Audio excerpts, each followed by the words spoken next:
All right, we're live. Okay, so today we're going to talk about Ebony Alert and how we can find missing freedmen, and specifically by using technology. So I'll give you a little background about how I got into this. First, it started with um, basically the reparations push. Um, in 2000, after George Floyd happened and Ahmaud Arbery and Breonna Taylor, um, there were all these obvious protests around the country and around the world. And it made me think, okay, maybe this is a moment where we will get our 40 acres and a mule on reparations. All these companies were making pledges, and there's a lot of white guilt going around, basically. And so I saw uh, Rob Johnson, who founded BET, he talked about reparations being $14 trillion check, Sandy Darity, $14 trillion, all talking about the price tag for reparations around the same time. Um, Ironically, though, seeing everyone protest and being in the streets, I didn't believe that there was a political solution. I was like, well, people are kind of fed up if they're in the streets like this. Um, like the political solution should have been here by now. And I started working on Afro, and Afro was basically how do we take 14 trillion um, like tokens in crypto and give them to like freedmen, right? And I started by thinking about DNA, genealogy and things like that. Um, and that was like part of the solution, but it wasn't a solution that could go viral, forcing everyone to do DNA testing and all of that. So I was thinking about like how can I make this more like viral where it's a social solution, right? um, and what eventually came out of it was um, I went back to this research in from like 2012 from MIT. um, they participated in this DARPA uh, red balloon challenge, and the goal was to let me switch my screens. The goal was to find these red weather balloons, right? And let me show you what that looks like. One second. So this was like I believe 2011. Let me go to the website to be more accurate. Um, so this was the red balloon challenge. Oh, 2009. So actually, I was in high school at the time. Um, so the Red Balloon Challenge, to mark the 40th anniversary of the internet, DARPA announced the DARPA Network Challenge, a competition that explored the roles that the internet and social networking play in the timely communication, wide area team building, and urgent mobilization required to solve broad scope, time critical problems. The challenge called for competitors to be first to submit the locations of 10 moored 8-foot red weather balloons at 10 fixed and readily visible locations in the continental United States. On December 5th, 2009, in less than 7 hours, the Massachusetts Institute of Technology, MIT's Red Balloon Challenge team, found all 10 balloons. Excuse me. So I learned about this when I was in high school, and I didn't have all the knowledge I have now to kind of understand it. So it was more just oh, cool, MIT won this competition. Like, you know, that just was like a cool thing for me. Like, oh yeah, because I wanted to go to MIT. I was like choosing, like thinking about colleges. I wanted to go to colleges in the future, so MIT was one of them. So I was like, oh, points for MIT. You know what I mean? Anyways, um, I while I was in college though, I came back across it and I finally understood it from a more like high level. And so going back to Afro, I was thinking about how do you give out like this crypto reparations in a very social manner. And I realized I know I'm a freedman because I've done my genealogy, done my family tree. I go back to 1834. Um, and basically what I learned is if you're able to take this solution that MIT came up with, and I'm going to get more into it, you could essentially say, well, I know I'm Freedman. I know anyone that's my family is Freedman, and they can also do the same type of reference frame. Everybody can just do their family trees. And in that way, you'll figure out who's the real Freedmans and who's not. And so that was the first way I thought about using it. Um, but it was really thinking about just finding freedmen via for crypto purposes, for like just giving out crypto reparations, or even for a national program where how could you figure out who's freedmen or not? Because people were even saying, well, how do you know who deserves reparations or not, right? Like that was always this pushback. So whether you use a crypto solution or a national solution, you could use this as a way to build up who's freedmen and who's not. Um, and so from there, um, and I'm going to hop into the solution a little bit more, but I'm going to connect it to how it fits into missing persons really quickly.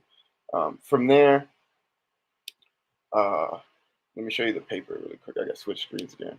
From there, I kind of saw um, this was this is last year sometime. Um, there was like this missing persons case in Florida. If anybody heard of Gabby Petito or Brian Laundrie, um, it just showed me how much attention white missing people get compared to black missing people. But it was all over my social media, all over like my feeds and everything. And I started looking into it, and I'm like, they're spending $1 million a day trying to find Brian Laundrie, or first it was to find Gabby Petito, then it was to find Brian Laundrie, and they're spending like $1 million a day. And I'm like, what the heck is like? How are you spending millions of dollars a day and not finding people when this MIT solution, they had a $40,000 award and they found these 10 balloons within 7 hours that were randomly scattered. Um, so it's about the solution, not the um, it's kind of like the thing that's missing right now is the solution of how to incentivize people in the correct way to actually go about finding people. So spending $1 million a day is not the right thing. They were using like what are those Reaper drones to like scan like swamps and stuff. It was like really ridiculous. Um, and so when you think about the solution that MIT came up with, you can essentially start to solve these problems more efficiently. Um, and here's the paper. It's called Time Critical Social Mobilization, the DARPA Network Challenge Winning Strategy. I put the link in the notes, so if anybody wants to go through and read it later, it's like 25 pages. This breaks down the math of how it works. We're not gonna like go through this right now. I'm gonna actually show you the video of the author who wrote this, co-authored this paper. Um, but basically, the whole Gabby Petito thing made me realize, wait, we can use this to find missing people and reduce the costs by like a factor of like 99%. Like if they're spending $1 million a day, like that's ridiculous. And you're not finding anyone. You're spending $1 million a day and not finding anyone, and you're doing that over months. Like that's doesn't make any sense. So, um, it frustrated me so much. I was like, well, how can we apply this solution here? And the same way it applies to Afro and how you can find freedmen by building up a family tree. Think of the 10 red weather balloons, and I'm about to show you guys the video, so it makes more sense.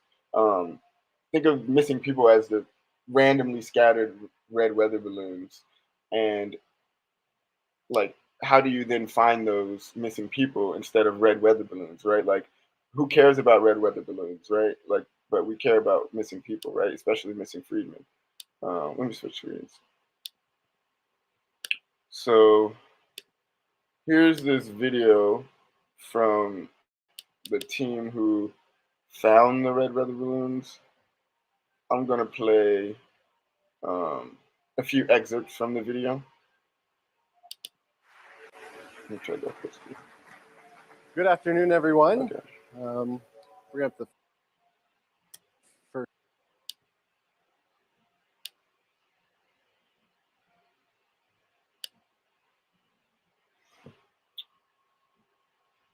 Let's go.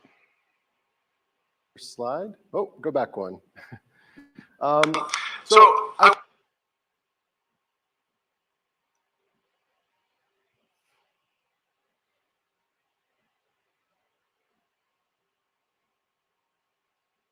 want to talk to you today about how new communication paradigms are really transforming our ability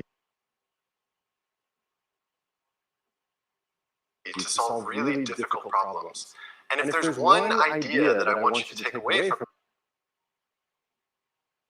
this today, it's that the world is becoming more responsive as a result of this incredible transformation and this collision of crowdsourcing and social media and new technologies that are connecting us all together. Okay. So I'm going to skip through. First example I could find of early crowdsourcing.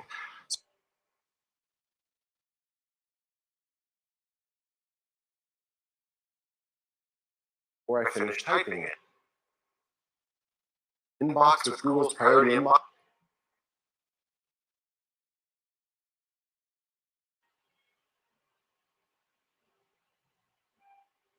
So I got to skip ahead. Are making our world more. This is about a 17-minute video. I only want to show you probably like.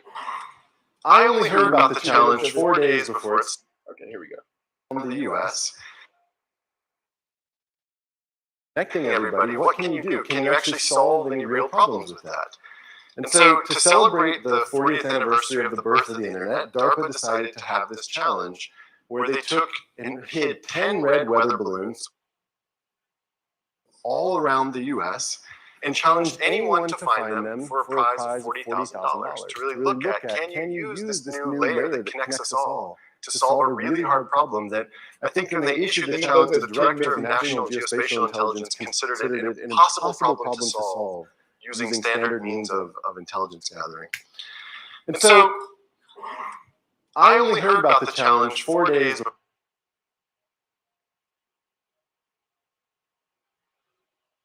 Sorry for the lag. I got like a bunch of tabs open because I'm live streaming.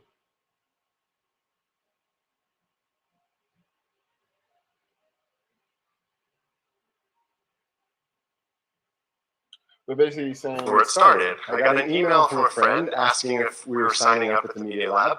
And so I immediately sent out an email to my group asking if anyone had a $40,000 idea. And what came back was one of the members of the team said, well, there's this famous paper on search and social networks, but what they conclude in that is that the solution will depend heavily on individual incentives. And so we took that and we thought, okay, there's 10 balloons, there's $40,000. We're going to give $4,000 to each balloon. So that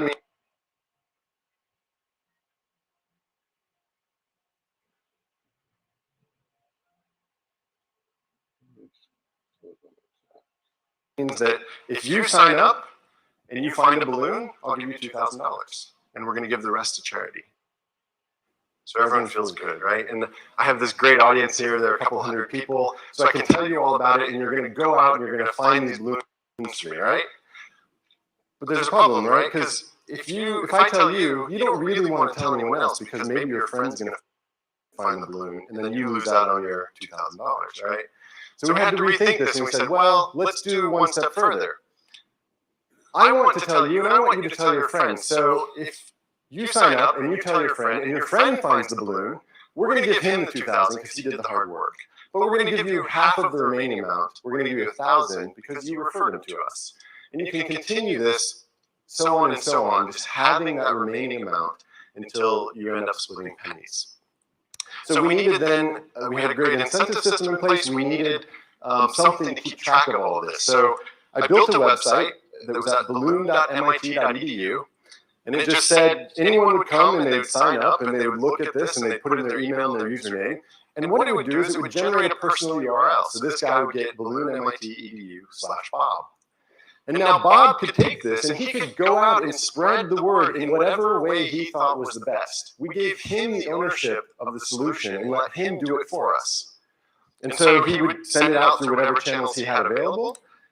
his friend would click on it. He would come to Bob's website now, except that it would look exactly the same as what Bob saw. He would sign up, get his own personal URL, and repeat this process. And so behind the scenes then, we were building this spontaneous network of people that were drawn together by trying to find these balloons. And so you can imagine that this keeps branching and building more of a sort of family tree. And so something incredible happened, and we launched the site. So I built the site in 2 days and then launched it. And nothing really happened right away until a few hours later we got picked up by Slashdot. And so here's what it looks like when you get picked up by Slashdot. And I like to think that, as someone commented, that this whole thing would have been faster if there had been a little boy trapped inside of each balloon. But I want to try to give you a sense for what it means for there to be this sort of chain reaction and this. So I'm actually going to stop there because they just brought up a good irony, right? It would have been a lot faster if there was a little boy trapped in each balloon, right? Well, there are little people all over this country that are trapped and lost somewhere and are missing persons, and they're real. And freedmen represent the greatest percentage of them. And so, while that was a funny joke, it actually does have real implication.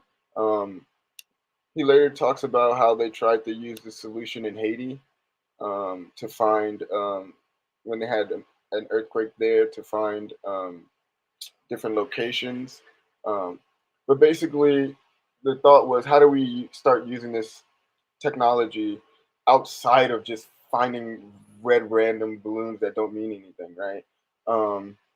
And I think when I got into, Afro basically led me to helping out people like Marcel and Tamara and Somerville, for example, and realizing, wait, there's people who care about politics, and if I can build the technology infrastructure that can support um, the work that needs to be done, then let me put my skills in that instead of believing there's no political solutions, right? Um, and then, realizing the missing piece was the political party. Um, and as we developed our policy framework for the party, now we have reparations now, uh, Freedmen Reconstruction, and genocide prevention. The work on genocide prevention led us to uh, looking at the UN definition of genocide. So let me switch my screen really quickly.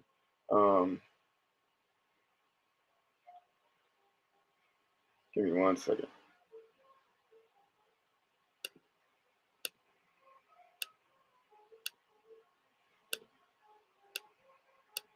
Okay. So, so this is the genocide prevention page on our policy agenda item. So for genocide prevention, we based it on the framework of the United Nations and United States definition of genocide. So I'll just read it. Genocide defined by the United Nations. In the present convention, genocide means any of the following acts committed with intent to destroy, in whole or in part, a national, ethnical, racial, or religious group as such. Excuse me. So lynchings and massacres, that's killing members of the group, physical and mental harm, causing serious bodily or mental harm to members of the group. Apartheid is deliberately inflicting on the group conditions of life calculated to bring about its physical destruction in whole or in part. Extermination, imposing measures intended to prevent births within the group. And then family separation, forcibly transferring children of the group to another group. And that's where we get to missing persons, because initially, and we just had the AB 3121 task force hearings. The interim report was the first thing that brought to my attention the disparities in CPS, the disparities in foster care, disparities in welfare, in women's pensions. And so I actually used their data points for the first three data points to support family separation for our genocide, right? Like we qualify for every, unfortunately, we qualify for every definition of genocide, and you only need to qualify for one of them. Um, so these three screenshots come from the interim report. Mothers' pensions recipients 1931 by race, a form of government aid to needy families. Percent receiving funds 90%, 96% white, 3% black. Um, in 2008, compared to white children, similarly situated black children were 77% more likely to be removed from their homes. That's Child Protective Services, so Child Welfare and Child Protective Services. In fact, if anybody was in Chris Lodgen's from CJAC's room yesterday, he was actually reading through this chapter about these statistics. 2019, African Americans in the United States represent around 14% of the population, but represent about twice as many in foster care, around 23%. And about 2 weeks ago, I started realizing that missing persons was part of genocide because it's not just runaways. It's also just people who are kidnapped, people who are human trafficked. Um, and so I was like, well, what are the statistics? I'm pretty sure we qualify for genocide there. And lo and behold, we do, right? So even though we represent around 13% of the population, we're about 33% of the missing, which is about a third, 1 in 3, right? And most of them are under 18, right? So that's kidnappings. The rest are human trafficked. Or potentially runaways, but most of them are unfortunately worse. Um, and so that led me to thinking about back to the whole Gabby Petita thing, and then like using it to find missing people. Um, and I was like, you know what? We're the most missing. Screw that. Let's just use it to find our missing because we don't have the same media attention that they get, and they don't care about finding us, right? Like we have to do it ourselves, right? Um, and so I started thinking about how we could come up with like a concrete solution, and came up with a fun name. There's Amber Alert, um, which is basically about like finding a white girl, right? And I was like, why don't we have an Ebony Alert? You play on Ebony like as a name as well as a color, right? Um, and so I was like, okay, we'll call it Ebony Alert. Um, like the same way we're working on the AI lynch hunter, like this will be another solution for us, you know what I mean? So Ebony Alert will be our solution to help us find our missing people. And there's a legislative part of this as well. So let me go to the US code really quickly um, before I hop into the details. Give me 1 second. Please share out the room, tweet it out, and DM people if you can. Um, Let me switch screens.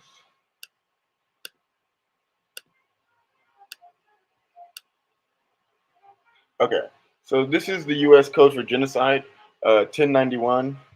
So USC 1091. So genocide, again, transfers by force children of a group to another group.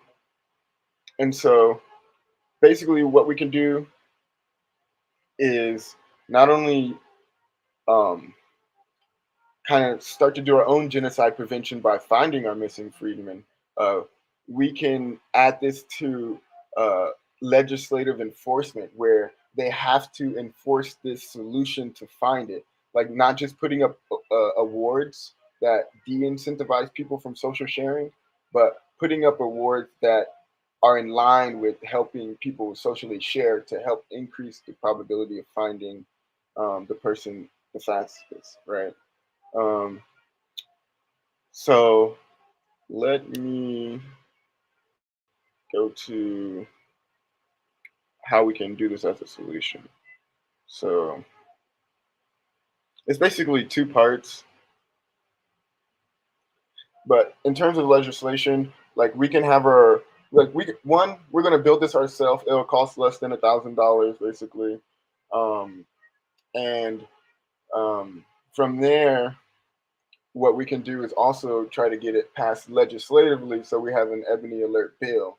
The same way there's to make it where we're not using freedmen dollars to fund the operation of the system, where it could be funded by public dollars, right? So that would be the only purpose of doing the legislation. It doesn't have to be. There's nothing technically stopping us from doing it, so we don't have to wait on the legislation. That's the good part to get passed, um, which means we can find more missing freedmen faster. Oops, let me share my screen.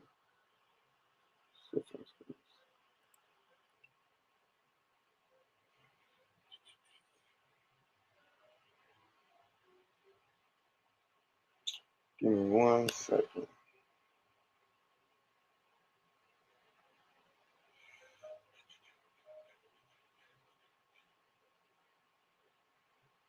And unlike the Amber Alert system, until we have the legislation, it'll be a volunteer system rather than a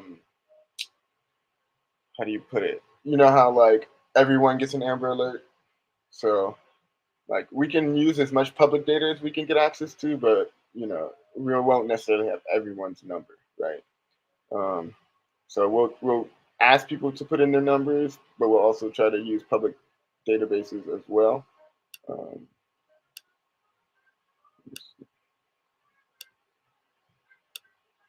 like I was like, we got phone books.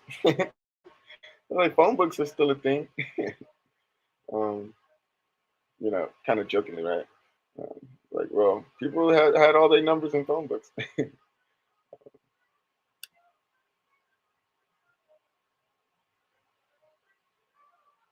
Sorry, I'm just trying to switch my screen.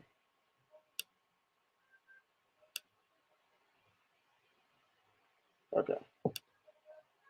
So, on the solution side, so I like to break things down into business, tech, and R&D.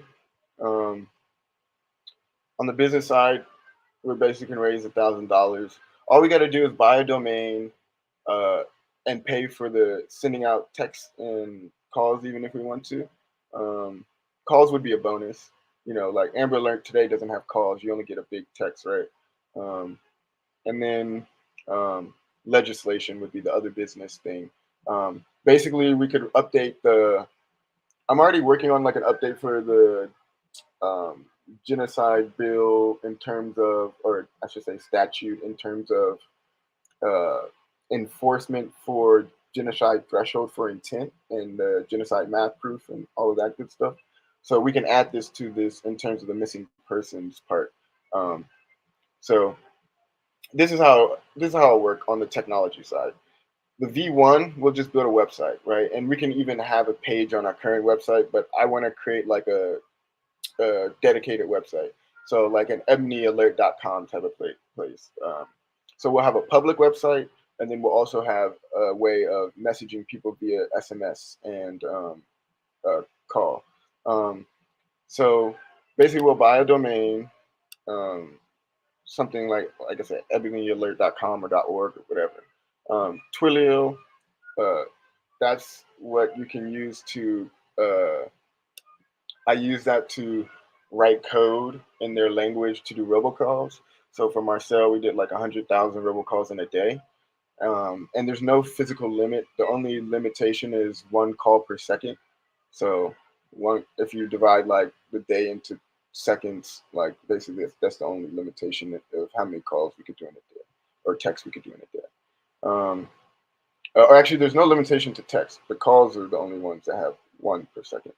Um, and on the other side, um, like I said, for bonus, we can have robo calls. So you could do the way I was thinking about it is the way Amber Alert works today is like everyone gets a blast text. Um, like there's someone submits a missing person report, then everyone gets a blast text. Um, but it has to reach some like weird threshold. I don't know what exact threshold is, but at least a missing persons report, right? Then um, everyone gets a mass text. You don't get a call right now though, right? Like you don't get a call. You just get a big beep, and then you get a message about, you know, someone's missing, right? With like the information for like a car or a vehicle or something like that, right? So for this, um, what I'm imagining is we have we have two ways of activating the system. The first is the website, in the sense of like being able to input information on a volunteer basis.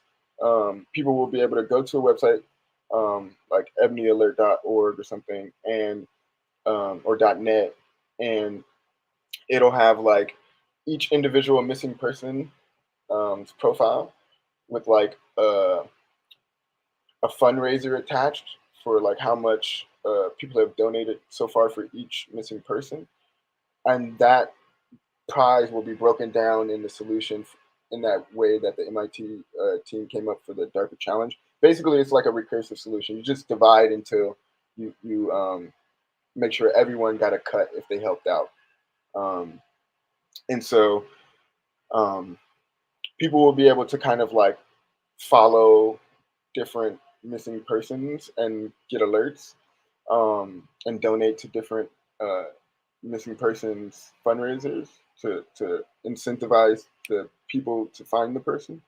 Um, and this is why making it legislative will make it better because we'll be able to use public funding eventually.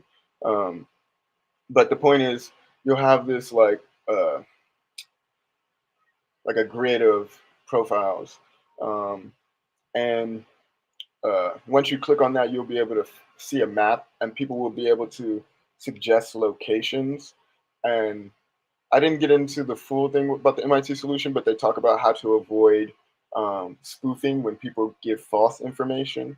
Um, Basically, you can narrow down things based on IP and GPS location.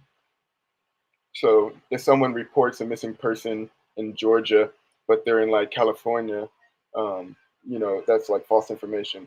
So it's like you can use information like that, right?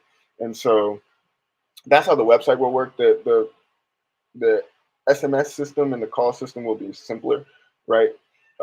It'll be just when someone files a missing persons report for Freedmen, they'll everyone will get a mass text that's subscribed to the network or that has their name in a public database or the number in a public database. Um, and we can even have like calls attached to that, like the mother of the child or like something like that, like, hey, help me find my kid, or they were last seen here or whatever, to make it more personalized. Um, and then, uh, like I said, we'll still have the the map on the website where people will be able to put in the locations for when they last seen this person to help narrow things down. Um, and it can be an ongoing thing. So once we build the system, it'll be able to work continuously. And I want to dedicate it to us because, like I said, if you look at the statistics for missing persons, let me switch screens again. We are the most missing, and so that's basically the presentation. I don't want to go too much deeper unless y'all have more questions. I'll just answer questions from here. Um, but that's kind of the overall. I'm going to create a GoFundMe. In the meantime, we'll just accept donations via Cash App. We only need $1,000, so it's not that much. It's cheaper than the AI lynching because we don't need to like build up huge databases of photos. We only need databases of numbers, which is much less data, so it doesn't cost as much. Um, so, anyways, let's open it up for discussion and questions. Um, Anybody feel free to request a mic. I'll send some mics out. Lisa, I see you got your hand up. Go for it. I love this idea. Thank you. And I have a background in security. Oh, that's so I awesome. would like to help. Oh, yeah. Relating to giving skills to our own people. Right. I was no longer interested in protecting white people's property. I don't give a damn. Exactly. I have a question.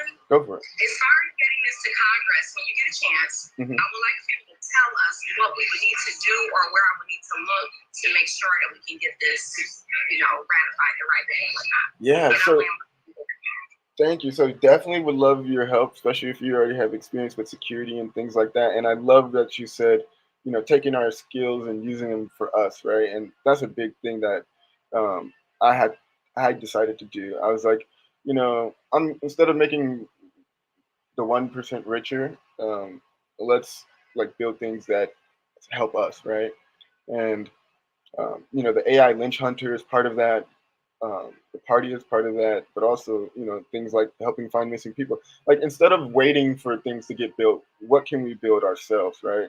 How can we pull ourselves up by our own bootstraps in a joking way, or as Booker T. Washington infamously said, "Pull down our bucket where we are," right?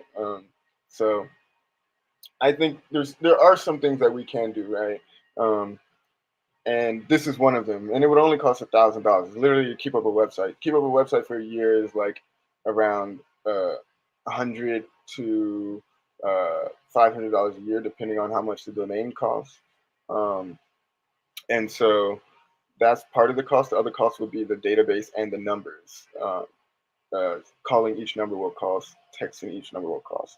So um, that is something where the building this will be fairly simple to start, but then eventually we can build this into the app that we're creating, where it'll be a part of the mobile app and it'll be more sophisticated.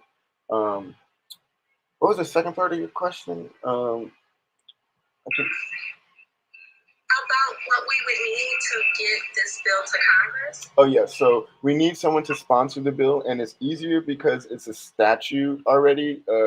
USC 1091 is the U.S. Code for Genocide. So all we have to do is edit that bill. And I looked into the process of editing bills.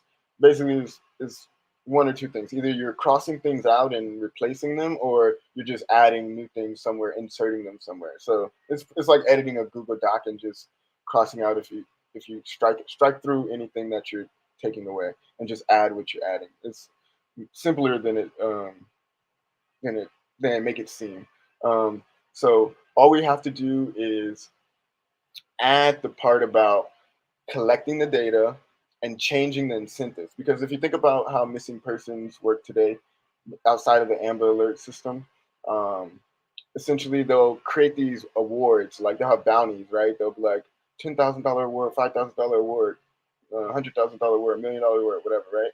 And they'll use these awards, but the incentive system is messed up, right? The Like the guy was talking about, this is game theory, right?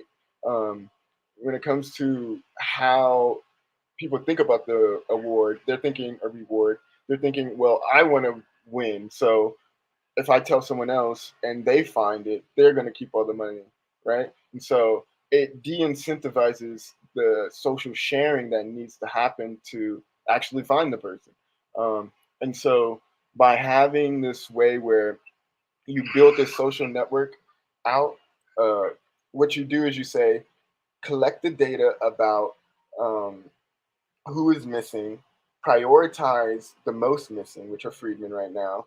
And that's why the data collection is important. You don't even have to specify the freedmen. You can just say, based on the statistics, right? Um, and then you do the part about changing the incentives, where you can literally put the math that these people used in that paper into the legislation, and you can have uh, basically programs where we have software that has to run that math. Um, so no one has to think about dividing up how much of the prize they get, right? No one wants to think about that, right? You just want to know if you help out, you'll get something, right? And so in that sense, collect the data, change the incentives, and just add those edits to the paper, or not to the paper, to the legislation that already exists. So um, that could be done within like a month, basically. Um, and then we got to find a sponsor. That's probably the hardest part. It's harder to find a sponsor than it is to write legislation, I would say. Any other questions or comments on the stage? Or anybody else want to come up? Go for it, CJ. Hey, peace and rest in the room. Definitely. So, I know you're saying initially it'd be like $1,000, but what's the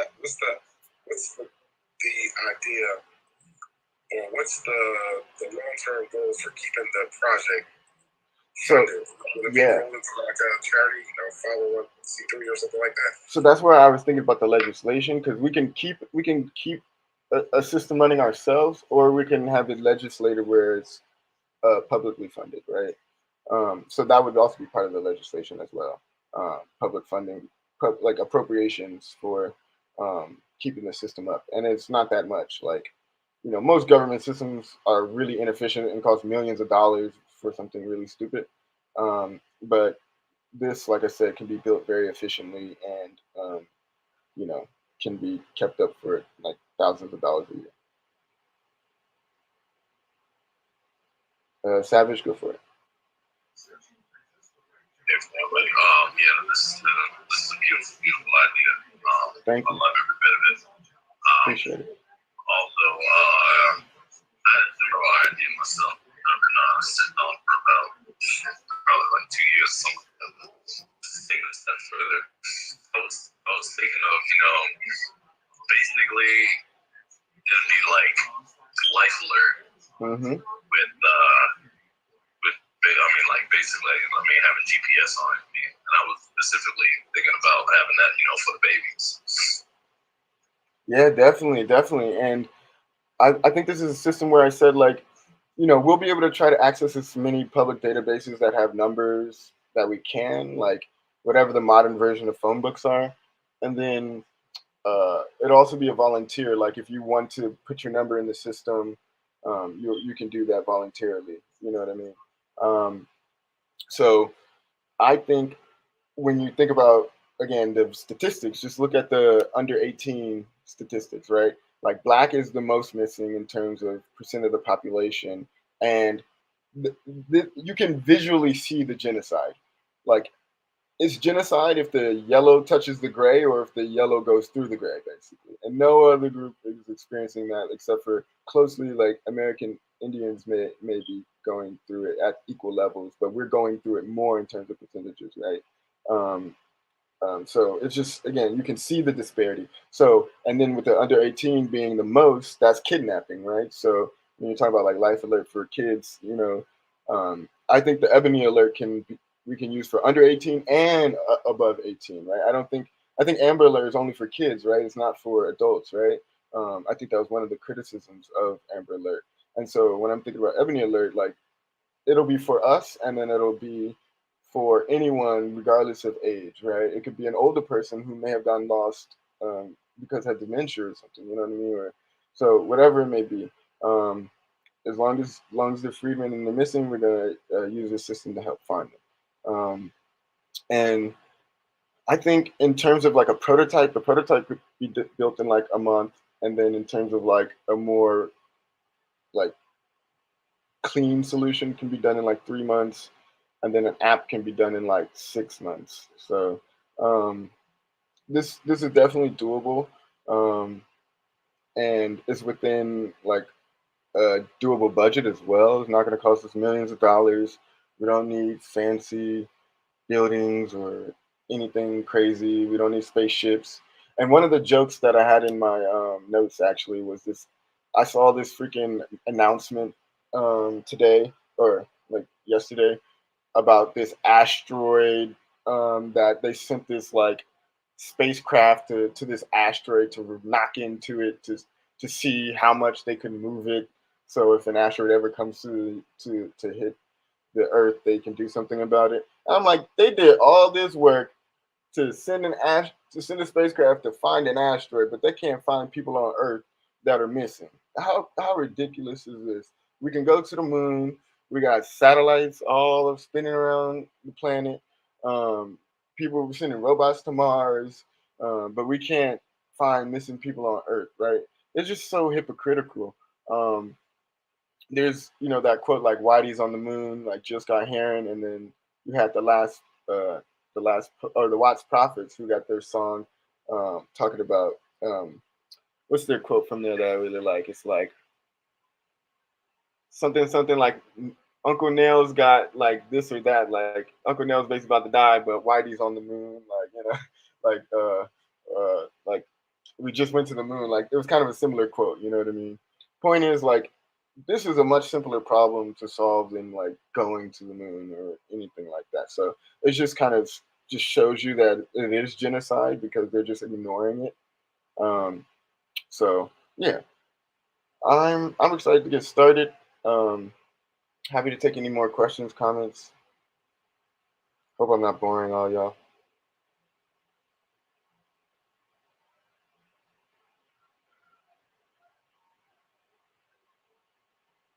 What up, Insane?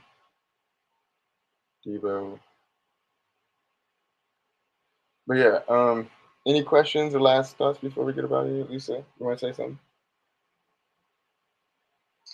I'm just listening to everything. I wish there was more people in the room right now because this is heavy. I think Tyreek may be still doing his room or something because I was in there earlier because he was doing a room. Yeah, so, but I'm like, I'm not stopping this room. Let's get it. No.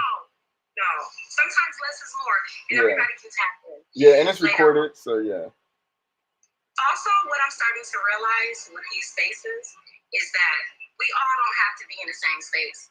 We're all different. Yes. We all have different crafts, skills, hobbies, interests, passions, what makes us feel strong. And everybody can share what they learn from the other rooms for the other information that we still need to know while we are in this room. Exactly. That's what I've been getting because I've just been observing spaces. People always say, oh, you should host your own space. I'm not ready for that yet. Yeah. Let me observe spaces, see what's going on in all of the spaces so I can find out what's missing or what I need to be a part of. And then the Most High will move me and it will go the way it needs to go. Definitely. No, I agree 100%. I go back to kind of like, you got to start small anyways. Like everything that's great started small. And so a good example, I mentioned this yesterday. There was 20 freedmen that met with General Sherman, right? So 20 freedmen helped lay the foundation for the rest of the freedmen in terms of the 40 acres and a meal, for example. So you're going to need people. One word people need healing right now. I apologize. I'm just a little excited. Yeah, no, totally. A lot of our people need healing right now and are not really able to fight for themselves. Yeah, it doesn't mean that they don't want to or that they're not interested or that they won't try. Definitely. It's on us who have maintained this level of sanity. And that's by the grace of God that any of us are saying at this point. Facts. It's on those of us who know what's going on now to go ahead and get started so we can cover our people who just deserve to have covering. They'll come around. More people will get on code as the code develops in tangible sight. Definitely. That makes me think of the note I forgot I put in here about the parable of the lost sheep, right? Because that's about finding, missing people or people who are lost, you know what I mean? And we should do the same thing and apply that in modern day terms, right? And use it to actually find missing freedmen who need to be found. Insane, go for it. And then we'll do Freedman Angel. Hey, what's up, man? Thanks for holding this space. I remember, I think it was last week when I saw it. I thought, wow, there's definitely something that greater attention needs. That needs greater attention. People coming up missing, freedmen coming up missing. So many Black women, mothers and sisters, are missing, and anything that can bring greater attention to these faces and the families that are dealing with this is definitely needed. I just arrived a few minutes ago, so I think I heard you speaking about a particular app. That sounds definitely like something that could probably be very useful. Thank you. Yeah, I appreciate it. I believe this definitely could be done. We're gonna build the website first, and even we can get started without the website using the SMS approach. So it's like robocalls and text, then website, then like an app. So we can build it in stages to make it more and more complex. But we can get started. There's no time to waste, right? Every second is a second wasted. So let's make sure we take advantage of the opportunity to find the freedmen while we can, even if we have to use just SMS at first. And that's all Amber Alert is basically anyways, right? So it's at least the fundamental basic, right? And then we'll make it more advanced than Amber Alert. Freedman Angel?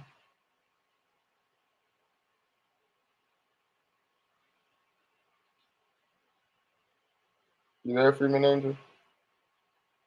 If not, we'll go to A Boogie. What's up, A Boogie? Hey, nothing much, brother. Thank you for the space, man. I kind of missed out on everything. I'm actually driving right now, so No worries. I don't really got that for the group tonight. No, don't trip, don't trip. You were at the, I think you were at the meeting, right? That we went over this, the Ebony Alert and stuff like that. Yeah. So sharing it with the people, you know. Hey, son. Hey everyone, good evening. Good to I'm see sorry. you. My Twitter was glitching and kicked me out. No, don't worry. I was like, well, I know son at least heard it already because I remember you were at the meeting as well. So we have party meetings every week, everybody. So I try to present new ideas to the party first to make sure, you know, it's vetted and then bring them to the people. I think it's a brilliant idea, and Thank you. that's something that we've established here in the state of Maryland. We just did the Emmett Yes. Tillman system, and so all of us that are grassroots, that was spearheaded particularly through the NAACP here. Tell them more about it. Tell them more about the background behind it. So it was headed up specifically from the Anne Arundel County NAACP, and it was a collection of all the grassroots organizations here that are recognized through them. And basically, it's the function is similar to the Amber Alert, just like what you were just speaking of, with the hopefully the soon Ebony Alert, where once one of us are subjected to, when I say one of us, I mean, in this instance here, it's all black as in flatness. Let me just say that. Not because it was us who did that, but, you know, some of this is beyond our control. But anyway, in the sense that if we are in a fatal car accident, if one of our children or one of us are missing, all of the registered organizations get a text and a phone call. If there's some type of police brutality where the police has shot one of us, beat one of us, let's see, what were some of the other criteria? For the most part, any violent act towards us, there will be alert that goes out to all of our phones, to all of the organizations. So it's not as though it's that every person here that is considered quote unquote black gets that notification. No, it's not that way. It's for the organizations, that the grassroots organizations that are recognized by the overall coalition here. Yeah. I think that's great. And I remember you talking about that in one of the party meetings, and I thought it was brilliant. And I would say the only, like you said, the only slight differences between that system and the one we're gonna build with the Ebony Alert, and actually you made me just think about expanding it. But it'll be focused on freedmen, and then we'll try to access as much public numbers and that we can, and then we'll have people that volunteer their numbers if they want to be part of the system.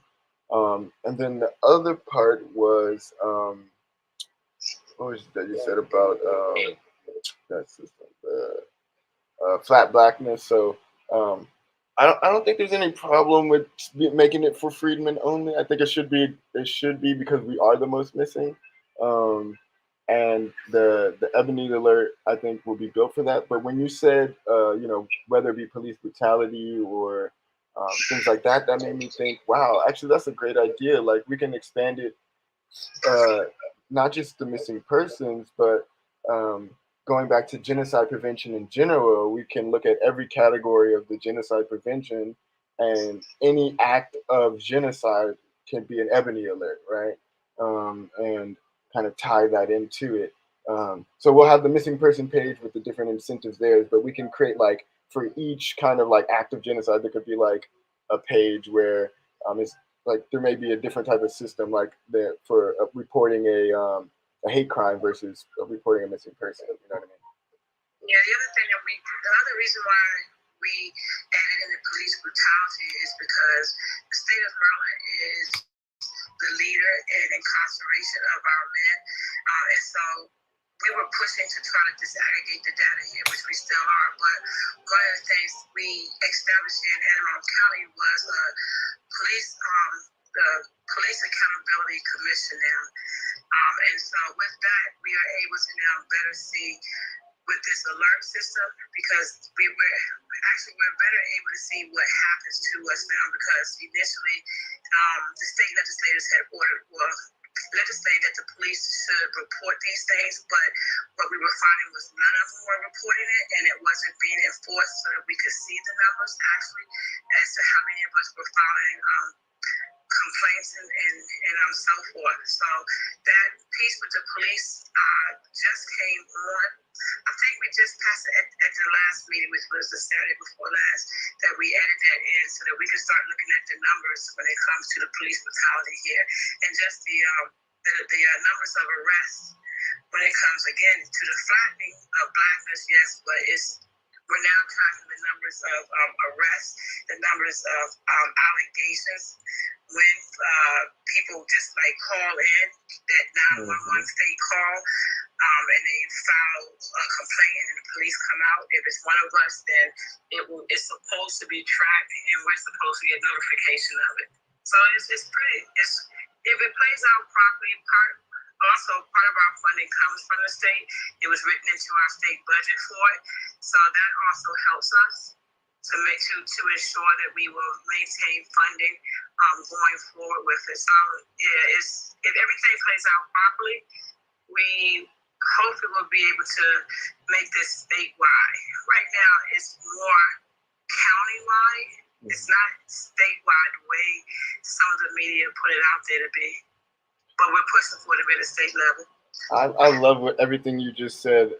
I would love for you to help with the legislative part of this, and making it, because this is obviously something, without the legislation we can do, and it will be nationwide from the get-go. But from the legislative point, in terms of getting the right appropriations, getting the data collection part, I think will be important, and I think your experience there would be great. I love the work that Cap is doing, so shout out to Cap. Shout out to his son, Tansy, the rest of the family there. Let me go to a few other hands, Savage and Freedman Angel. Freedman Angel, I think you're next up, and then Savage. Yeah, I think I apologize. I had stepped away. No worries. So, for calling. I came in late, but I just want to say, this is so commendable. Thank you. These tools, and these are just tools that are so vital and necessary. But it's also, I consider, as part of our repair. I mean, it's like our communities have so many, things sitting out there, these hurts and these pains that, we just always have to live with. And we know we have all of these people, these freedmen that are missing children. And it's like we know the police don't really care. They don't give the attention to it. And for such a long time, we just had to say, there's really nothing we can do. But this is a lot that's going to allow us to do something about it. So it's really going to repair a lot of those things that we've always felt so helpless about, and basically no one cares. And it's just so empowering that we will be able to do something about this ourselves. So I really just can't commend you enough, and I just really appreciate everything that you do so much, and all of you. I land my plane with that. Thank you. It just made me think of as well. We also don't get the media attention. So we got FNN now, so everyone can get like an FNN piece as well, right? We can have that as default, everyone gets FNN piece. So I think we really have to tie all this together, and I think, like you said, we can be empowered and build our own solutions. I think Moses West is a great example of that as well.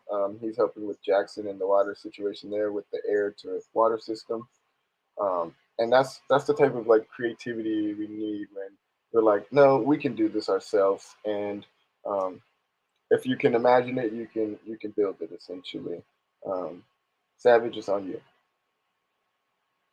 Yeah, but what you were saying about wondering if it was okay if it was just strictly for us Yeah, I believe so. We have the right to be selfish. As many as inventions that our ancestors have built that have helped all of humanity, we've done the most, and we are the most ignored. Yeah, the rest of the world can hold their own nuts. Now you have the mic on. Hey, I'm dead. Hey, Savage, guess what? So I started working on the legislation, drawing on the whiteboard, and like part of changing USC 1091, I got three parts. Like part one is like data, or actually define, updating the definition to include the benefits being less than the percent of the population and cost being uh, equal to or greater than the percent of the population, like adding that in. And then the data collection. So adding up all of the different data points, kind of like how we have on the website right now, where like everything is kind of lineage based, and we have all these different things we're tracking: land, connectivity, employment, healthcare.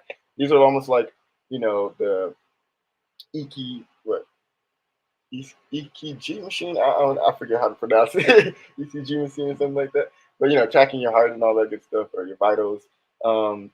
So EKG machine, yeah. EKJ. Oh, EKJ. Yes, EKG, right? EKG. Yeah. Yeah. So basically, tracking all these different metrics, right? So that adding that to the legislation where they are required to lineage, lineage based, um, um, track all this data, kind of like how we already have on the website, right? Um, and then from there, let me get this loaded. From there, sharing the data. So creating a shared database where anyone can publicly go and look at this data so that researchers can do research on the data, that people can just know the data in the public sphere. Um, and then the last part is enforcement.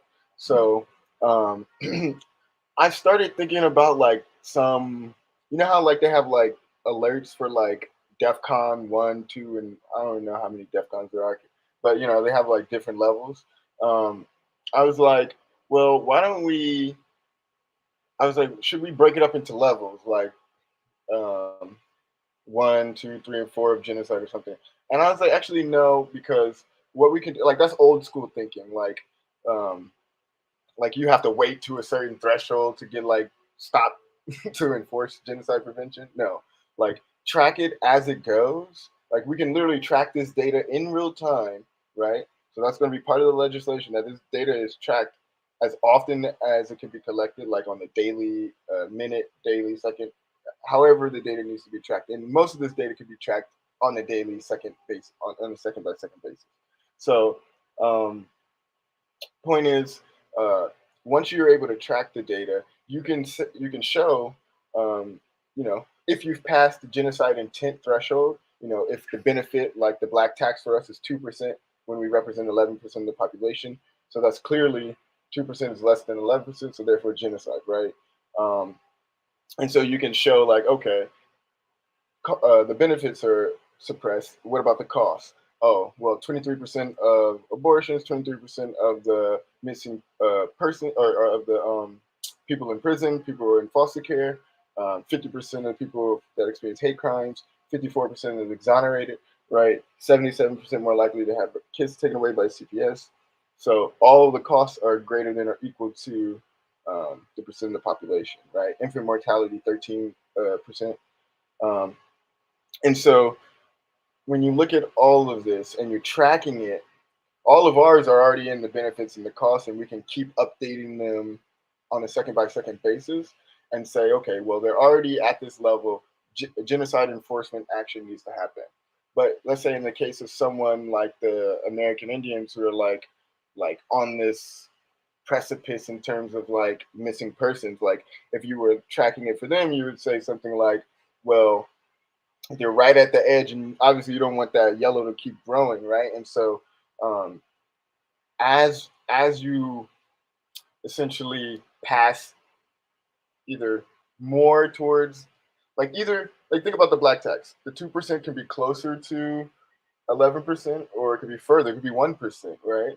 And so as you're tracking it, you wanted to say by enforcement in legislation that the number should be going down until they meet, until they are out of the genocide intent threshold, right? Until the benefits are equal to or greater than the percent of the population, until the costs are less than or equal to the population, right? Or less than the population, right? And so all this, like I said, can be tracked in a database. Then you can have a shared way of publicizing it via a website. A lot of the government has different ways of doing this now, where you'll have like a database. Like there was that executive order that Biden put out for the George Floyd. That was a nothing burger. He had a database in there, for example, for this data that was only applied to federal law enforcement. But point is, we can have these publicly shared databases where that data can be accessed by the public as well as researchers who want to like study it. Um, and then, like I said, the last part is the enforcement, where you can actually track these things and then have enforcement actions based on them, like warnings, investigations, and like martial law, where you can like basically take over an area if they are not complying with genocide prevention, where military action may need to be taken, just like back in Special Field Order 15, where and the Freedmen's Bureau Act, where we were supposed to be protected in the enjoyment of the land and of our property and life. So, Davey, you got your hand up. Go for it. Yo, what's good, my bro? What up, man? How you doing, Cole? Shouts out to the space. Thank you. Yo, when I saw you post this yesterday, I was like, God dang, I have to 110% be there. I'm in Florida, so we're dealing with like hurricane prevention type of stuff, and I work at like an essential workplace. So I was late, got caught up in a drama space a little bit. Some people got to get some straightening. But yo, I love tech, bro. I do this. You feel what I'm saying? I was working on something extremely similar to this in 2020 after I got pulled over by a police officer, and then he asked me in front of my daughter, do I want to be on CNN? And I politely cursed his ass the fuck out. You get what I'm saying? I was on FaceTime with my mother. I'm in my early 30s. This was probably my second or third time in my freaking life my mother has ever heard me curse. You get what I'm saying? But it sparked something in me to where I was like, oh, yo, this isn't safe. Like, what if I wasn't on the phone? Or what if I was trying to reach for my phone and he thought I was reaching for something else? Like, how do I get protections from that? Because we hear a lot of stories about, unarmed black men, and I am a 10 toes down Second Amendment protector and provider. You get what I'm saying? So I'm sitting there thinking, like, were they going to try to put me on the news and then put my gun next to my body or something like that? Absolutely not. They would have been raising money to get me the best motherfucking Freedman lawyer that we could ever fucking find. You get what I'm saying? So, yeah, let me digress just a little bit, real quick. My fault, my brother, my fault. Because, like, this is something that is extremely serious. I'm actually I was going to say, going back to what the son was saying, like, using it for, like, police brutality and things like this. When we talk about genocide prevention, it's not just waiting until you're a Jalen Walker and a hashtag, right? It's about being proactive, like the Black Panthers, and putting out a call to the people to help you. So, for example, in that situation, you could be able to put in an input to the Ebony Alert system and notify freedmen to be able to come to your aid, right? And that's where I think we really need to get back to, where it's not just something, it's almost like turning the green book into like software, like not just like knowing where to go and where not to go, but being able to activate people's, not just their knowledge, right, but their bodies and their cameras and their 2As, right? So to try to prevent these things, like the Jalen Walker situation, he was buying himself time, right? And that imagine if you could say, hey, put out something to the Ebony Alert, like, meet me at this location. I know they're trying to get me to pull over to this dark alley, essentially, like on the side of this road where there's no one's going to be coming for a while, and they could just kill me, and then no cameras, nothing, right? So he was trying to go to an area that was like more public, right? And like, try to obviously get away. But the point is, in that time, he could have like said, "Hey, I'm in this situation. I'm trying to go to this location. Please meet me here, right?" And like people could have been waiting there ready. You know what I mean? And where he wouldn't have felt alone, where he didn't feel like where he was running, like he knew he was basically he couldn't stop, right? Like he knew if anything, he's just trying to increase the chances that he could avoid as many bullets as he could, right? So yeah. Thanks. So my thing is, I was working on and still working on a suite of software solutions that are almost exactly what you're talking about.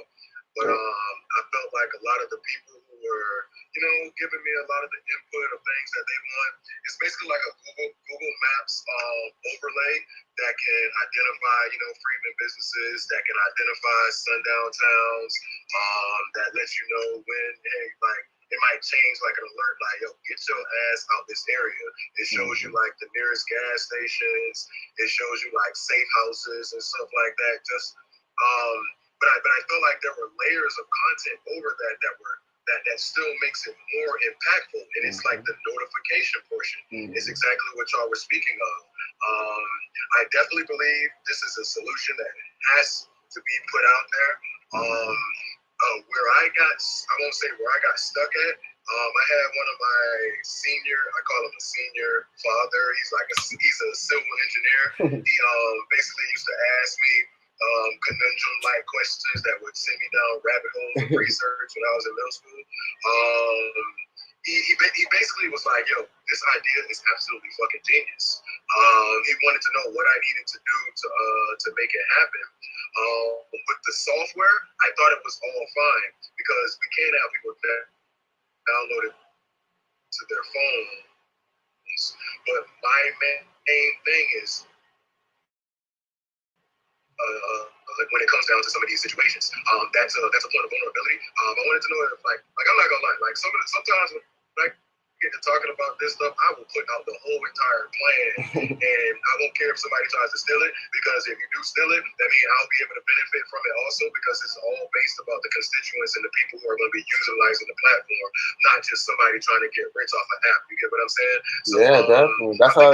That's how I feel about Ebony Alert and the AI Lynch Hunter, and even the parties. Like, these are ideas that need to exist regardless of which freedman does them, right? And we need to stop being like selfish, like, oh, I did this, I did that.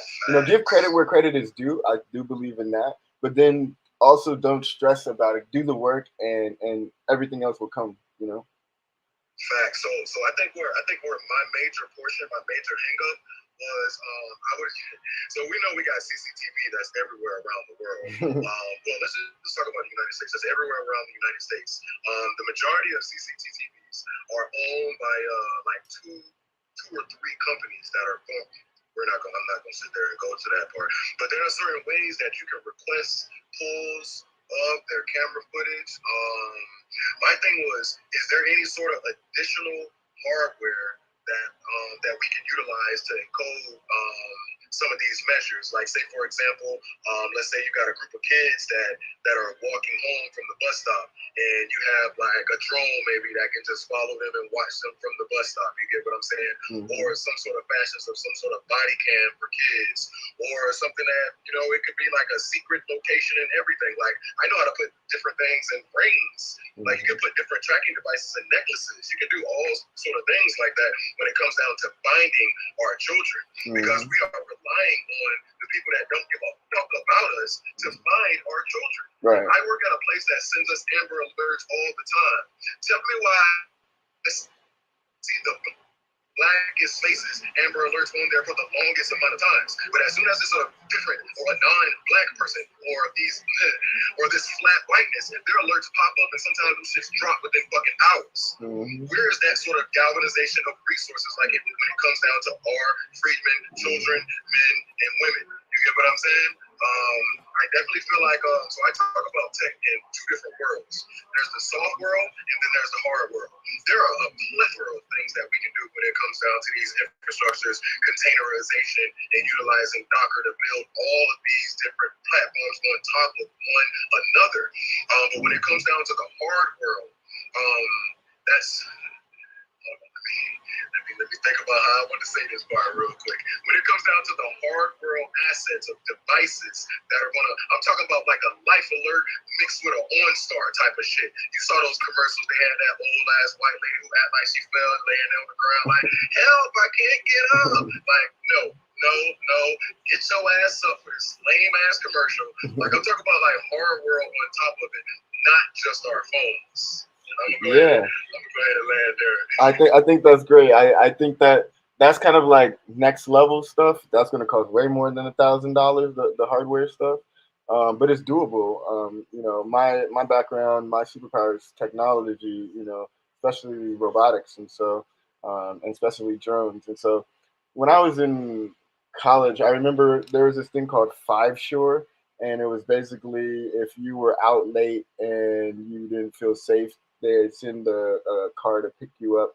It was like student volunteers to pick you up to drive you to your dorm.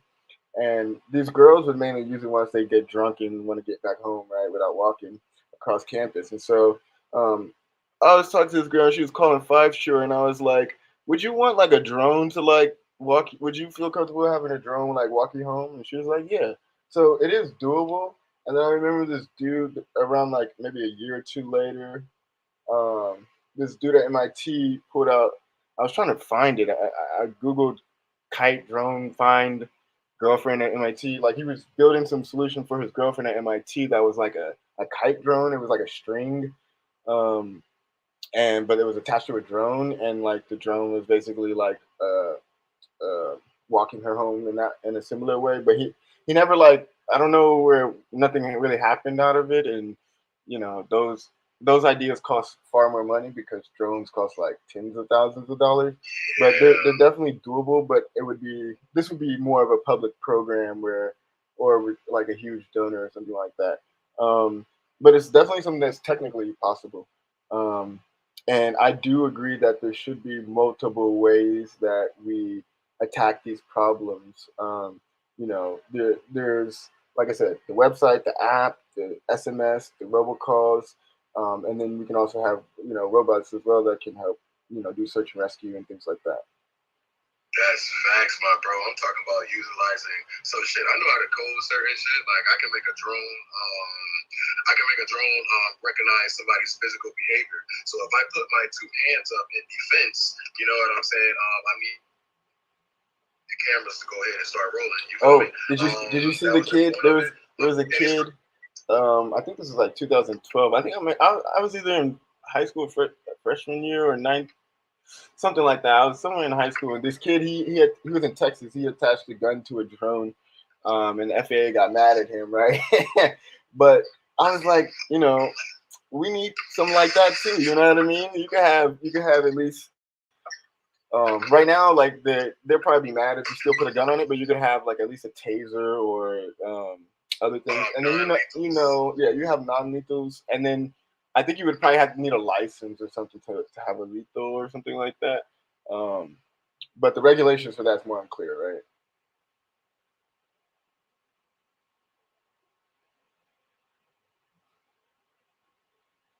Any other last thoughts before we get up out of here? I'll try to close around like 6:30 or 9:30 Eastern. So we got 5 more minutes. 1, 2, 3, 4, 5, 6 people on stage. If I give everybody a minute, that'll basically be time. So let's do a minute for last thoughts. I'll start from the bottom and go and end with our co-host Savage. Any last thoughts? No, I'm good. No worries. Thank you again for coming and contributing. Freedman Angel, any last thoughts? No, just keep up the good work. Thank you so much, and thanks again for consistently coming in these spaces. CJ, how about you? Hey, I can't. Wait, what just happened? I can't hear. Oh, I'm doing last thoughts. CJ, Lisa, then you, David, then A Boogie and a son. You still there, bro? Yeah, I'm here. Can you hear? Can everybody else hear me? Yeah, I can hear you. Okay. CJ, it's on you. David. I think I'm in the matrix. Oh, y'all can hear me? I can't hear. Yeah, we can hear you though, David. But yeah, just stay on mute in the meantime. You still talking? Yeah, I'm gonna just mute for a second. Let's go for it, CJ. Yo, peace and reparations to the room. Thanks for holding the space. Excellent ideas. I'm glad more people came in and started building the Android. And when you were talking about that spacecraft and asteroid, I instantly thought of Gil Sky Eric. Why do you want the moon? Because that is ridiculous to spend that amount of money to do something so asinine. But yeah, man, this is an excellent space, excellent idea, and peace and reparations land on that. Thank you. Yeah, I agree. It's like you spending all this money to do this random thing, like hitting a damn asteroid that, you know what I mean? It's like, come on, you can find an asteroid in the middle and you can make sure that they align, right?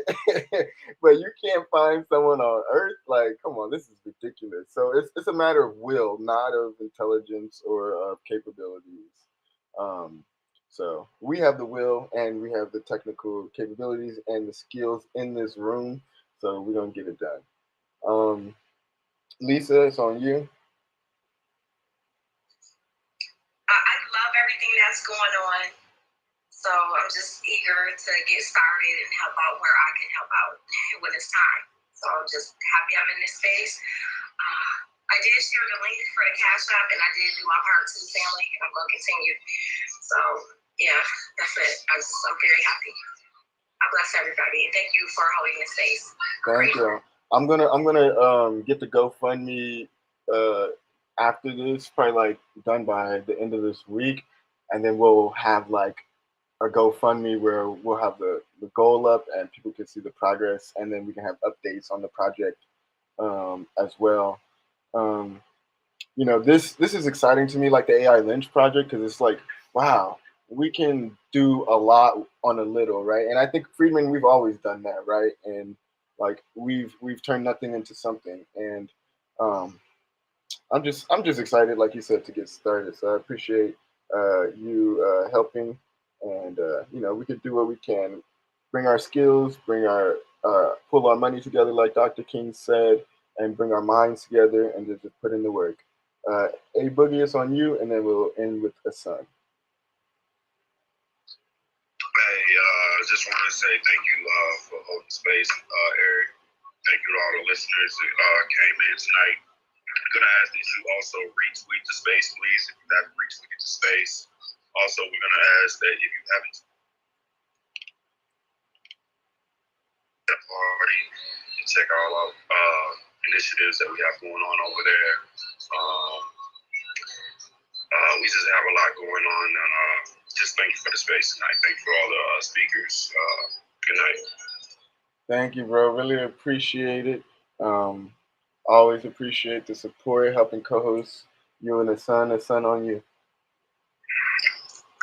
It's like what A Boogie said, just a big, huge thank you for all the work that you put in behind the scenes for us all, and to all the Freedom Party members here. Thank you all, because it's a tireless job behind the scenes, and we're all affiliated with so many other organizations. But this is one of the ones that is really very, very promising in my eyes. I see us progressing well, steadily, and we work very, very well together. So I wanted to definitely acknowledge just the Freedom Party members here.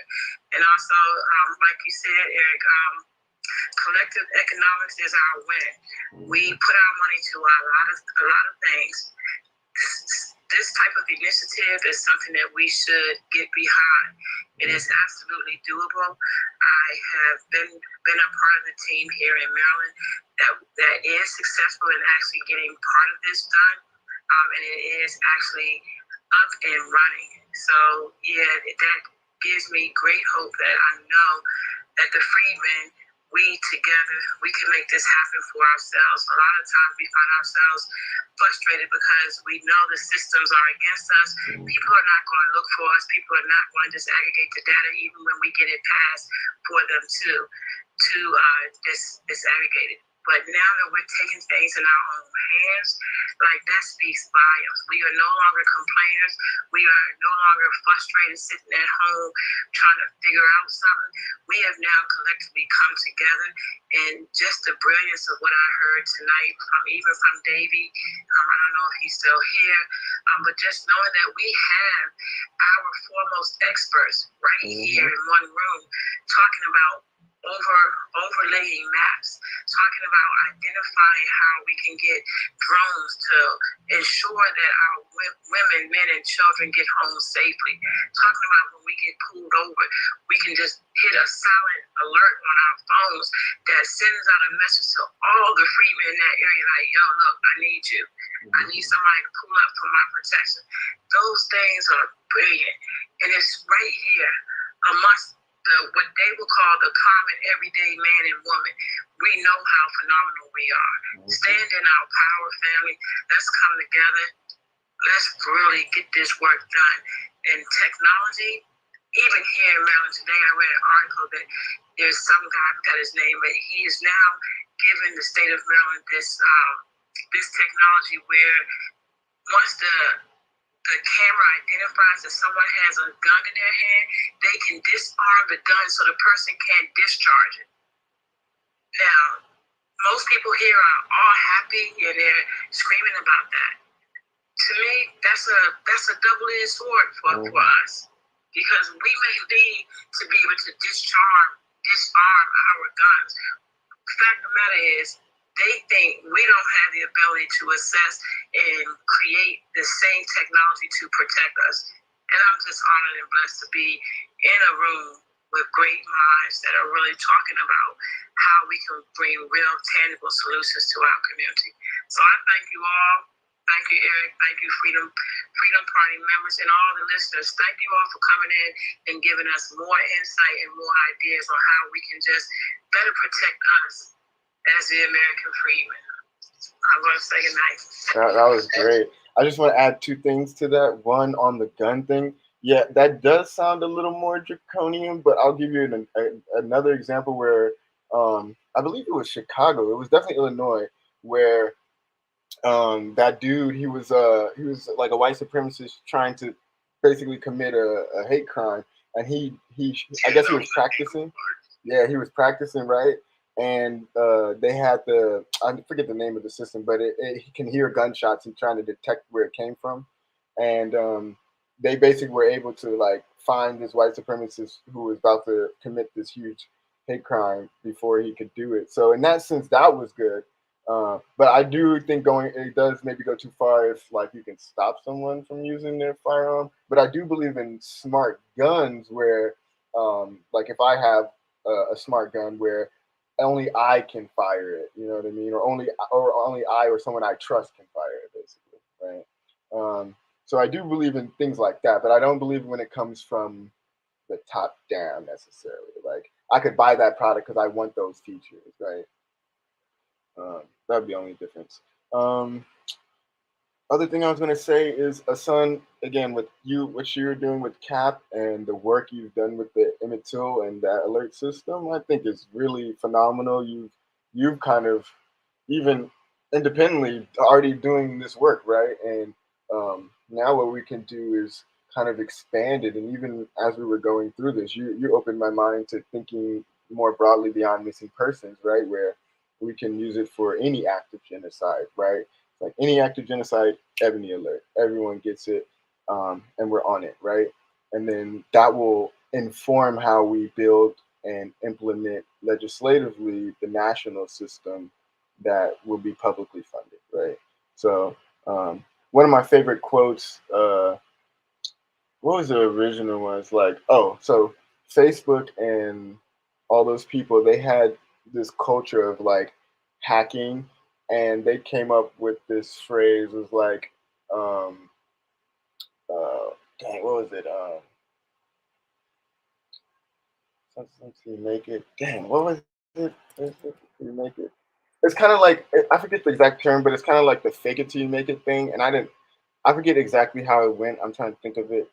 If I think of it, I'll say it. But anyways, it's kind of like fake it till you make it. And I didn't like how it was phrased. Um, so I changed the phrasing to something like prototype it until you make it. Basically, you should be building and testing and trying to create the thing that you want in the process of creating it, right? So like you shouldn't be waiting until like the final thing. Like if you're like, oh well, I have to come up with this genius idea all of a sudden. No, it's like you should be working towards that idea or to the creation of something as you're going and taking baby steps towards it, right? Um, and so, oh, it was called Move Fast and Break Things. So I didn't like that. It was kind of like the Move Fast and Break Things, and then the Fake It Till You Make It. I didn't like either of those, and they were the same type of vibe. So I turned it into Prototype It Until You Make It. So, anyways, with that, let's keep putting in the work. Thank you all for the great speakers on the stage. Thank you, my co-hosts, Sun and A Boogie. Thanks for all the listeners who are patient in the space. Oh wait, Ebony, I just saw you came up here. Ebony, did you want to say something before we close? Yeah, I wanted to say something right quick. I'm sorry I came in on the tail end and I said, oh, this was a wonderful space and nobody was arguing. So I was like, oh, this is a great space and you guys just seem so peaceful in here. And I'm sorry I came in on the last 10 minutes.